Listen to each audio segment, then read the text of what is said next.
Hi everyone, welcome to another episode of the Crypto Scout. Today I have some slightly disturbing news, and that is the only reason I'm making this video because I think it is very important. I think there may be somewhat of a storm coming for the cryptocurrencies, the companies behind them, as well as anyone trying to do an ICO. Maybe not the entire blockchain ecosystem, but it is all fairly connected. So the news is simply this.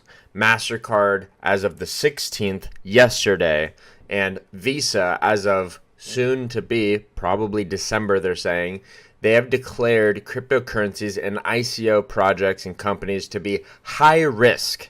What does that mean? It means that they might actually basically blacklist anyone doing an ICO, meaning they're not going to bankroll them as an ACH, an automated clearinghouse, which basically powers the world, by the way. Visa alone is really a monopoly because they, by themselves, are doing something like 70+%.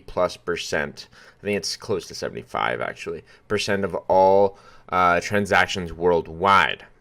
I mean, that is huge. I mean, MasterCard is not even a close second. And so Visa's following suit, but they're giving the world a little bit of prompt notice at least.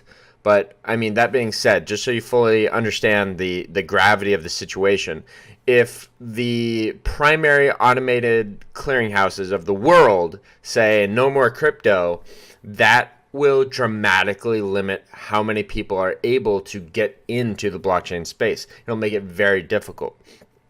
For a small amount of time, it might even push people back to doing all like over-the-counter trades with each other, which are inherently risky. And especially now that Bitcoin is so valuable, it's even more risky because back in the good old days of like 2011 through 2014, there were in fact people around the world that would literally say, you send me cash in the mail, I'll send you Bitcoin to this address. And they just like give you everything you need, and then you log in and move that Bitcoin out of there. But basically, that's how it was being done regularly, or variations of that. And I mean, this could push us back to something like that, which would just be awful, in my opinion.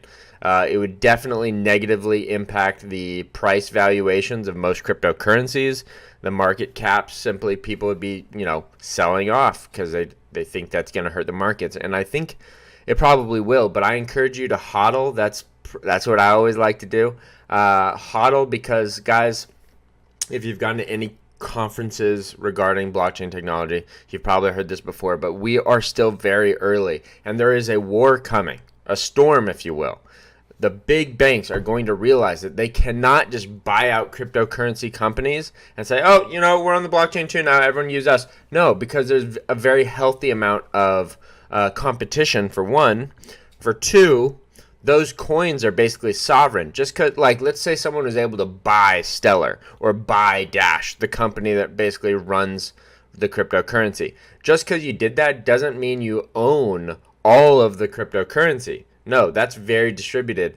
I mean, Dash, for example, they actually do have a good portion of the Dash that exists, but most companies don't mine it themselves. They get paid through fees and mining a little bit of it themselves, but the mining process is done through very distributed means around the entire world.